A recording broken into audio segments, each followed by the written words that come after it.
Започнуваме разговор на една интересна тема. Хералдиката е наука за грбовите, која се занимава со правилата кои владат при нивното дизајнирање, спојување, наследување, како и блазонирање, опишување и читање на грбовите. Македонија низ вековите имала своји обележја во форма на грбови, иако денес според Хералдичкото здружение и хералдичарите, државата носи едно не толку среќно решение. За почетоците на оваа интригантна наука, за потеклото и создавањето на непознатите грбови во светот, зборуваме утринава со господин Јован Јоновски, претседател на Македонското хералдичко здружение. Добро утро. Добро утро.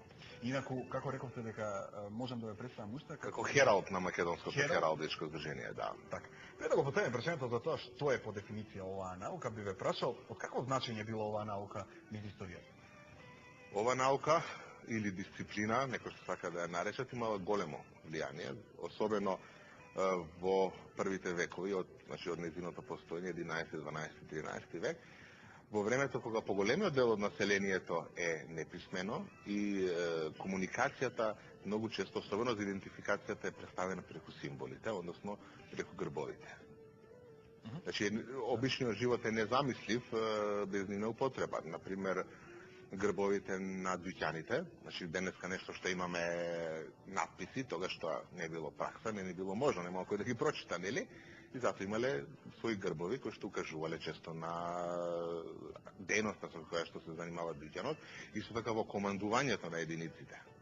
Значи денеска имаме сосема поинакви системи, но тогаш, да речеме, армиите се состоеле од мали делови војни обврзници на некој локален господар.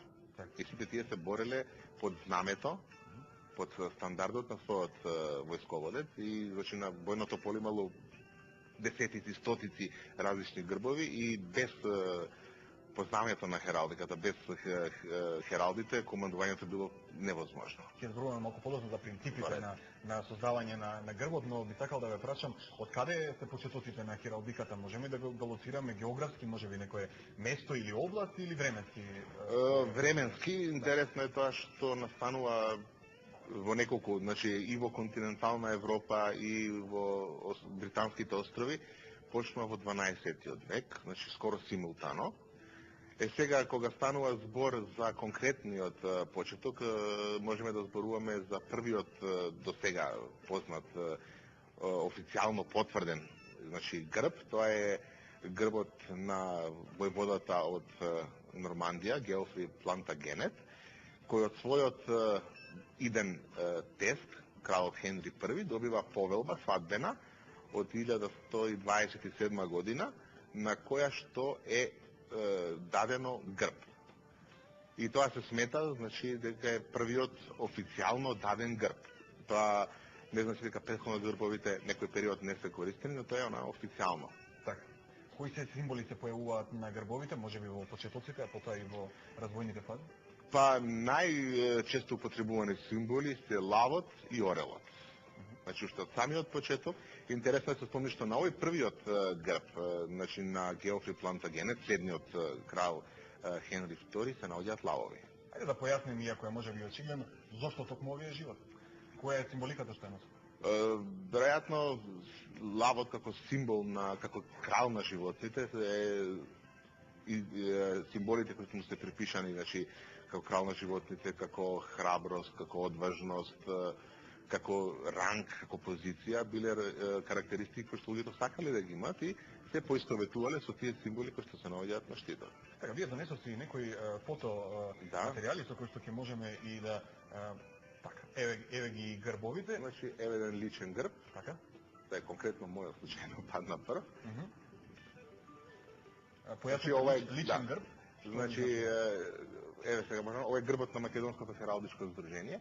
Значи, поделбата на грбовите може да се направи на неколку основи. Најчесто се прави на основата на носителот на грбот, на титуларот. Значи, како титулар може да се јави лице, односно семејство, кое што го има, тога станува збор за личен грб, понатаму може да станува збор за корпоративен грб. Значи, тоа се грбови на установи, на здруженија, на факултети, значи на тие кои што не се лични грбови. Третиот грб сега што го гледаме е грб на територија, што е територијален грб, кој што може да биде грб на град, грб на област, Понатаму како врхов на територијално административна област, тоа е државата, и тука имаме еден државен грб. И потоа имаме и црковна хералдика, еден црковен грб. Ти зборувам малку подоцна за тоа. Јас сакам само малку да се навратам на оној момент кај што го видовме, рековте ваш грб, и таму видов круна. Колку смеат да се употребуваат, да речам, по слободна инспирација такви символи како што е круната? Во кој контекст беше на вашиот грб ставена таа? Значи едноставно кога зборуваме за круната, многу е битно позицијата на круната. Значи тоа што е представено на мојот грб, тоа е крестова, значи челенкова круна, и која сама по себе нема статус. Значи таа е една генеричка круна која што е надополнета, која е дел од челенката. Значи таа не укажува на статус. Додека има други круни кои што укажуваат на статус. И затоа познавањето е многу битно на сите тие елементи. Додека ме многу битен момент, а тоа се символите. Доколку хералдиката ви се разгледувала како систем на символи, што секако не е за потценување. Зашто таа би зборувала за одредена земја, за одреден народ или можеби одреден човек? Добре, тоа што го спомнавте, нели најчесто хералдиката ја дефинираме, најкратката дефиниција како наука за грбовите, но тоа не е голема и долга дефиниција, сепак хералдиката представува систем на символи, систем на наследни символи, и од друга страна хералдиката е наука што го истражува и го дефинира тој систем на символи. Значи, што е битно во сето тоа да се каже, дека тие символи се стандардни символи. Значи, символот представува знак, ликовен знак, кој што има свое значење. Не со самото себе, туку, значи, кога ставаме на грбот лав, тоа не значи дека ние имаме лавови дома, нели, туку ликот на символот е лавот, додека значењето на тоа е она што го спомнавме претходно. И тоа е едно од првите најбитните правила во хералдиката. Значи, хералдиката работи со символи, не со ликови. Така. Што конкретно тоа би значило? Ево домашната практика. Многу често нашите општински грбови се со некоја фотографска репрезентација. Значи, ако сакаме некоја црква, во населеното место има црква, таа фотографски, архитектонски се нанесува на грбот. И тогаш тоа не е символ, затоа што таа не символизира ништо друго освен самата себе си. Меѓутоа, идејно е коректна, но репрезентативно? Значи, треба да има некој генерален символ. Значи, црква може да има, апсолутно, но таа да не е некоја конкретна официјална фотографска. Значи, става символот е црквата, но подосна во приказната што ја носи грбот, се објаснуваш која е таа црква. Така. Значи, тоа е проблемот да со грбот на Скопје, каде што фотографски грб. Камениот мост е камениот мост, калето е калето. Нели, основно е она што е битно при пренесување на таа символиката е блазонот, значи опишувањето, техничкиот хералдички речник, кога ќе се напише тоа, значи било кој друг хералдички уметник може тоа да го нацрта. Значи нема да биде сосема истото, но тоа е тоа. И сега, пример, ако во нашиот блазон на град Скопје пише камениот мост, значи никој друг, освен ако не оди на интернет или не да го види кој е камениот мост, значи едноставно хералдиката не работи со ликови, работи со символи. Знаете што, сега тука ми доаѓаат многу прашања кои што би сакал да ги поставам во контекст на нашата домашна ситуација и хералдиката историски гледано и во Македонија, но за тоа се договоривме дека во некој нареден разговор, конкретно на тема Македонија и грбовите низ историјата на нашата територија, но ајде малку ги спомнуваме цело време, па да дефинираме што е грб. Грб, ќе ја прочитам оваа дефиниција. Значи, грбот представува потрајна наследна ознака за идентификација на одделни личности, фамилии, корпорации, политички и црковни останови, организации, држави, функции, територии и населени места, изразени со ликовни средства, значи со знакови и бои, кои се направени според правилата на хералдиката. Значи, ако ова дефиницијата на грбот, затоа е многу тешко да се дефинира хералдиката како наука за грбовите, а грбовите се дефинираат повторно со хералдиката. Тоа се вртиме во круг и затоа не се дефинира. Значи, тоа е потрајна наследна ознака која служи за идентификација. Значи, примарната цел е идентификацијата. Така. Кажете ми, кој може се да направи грб?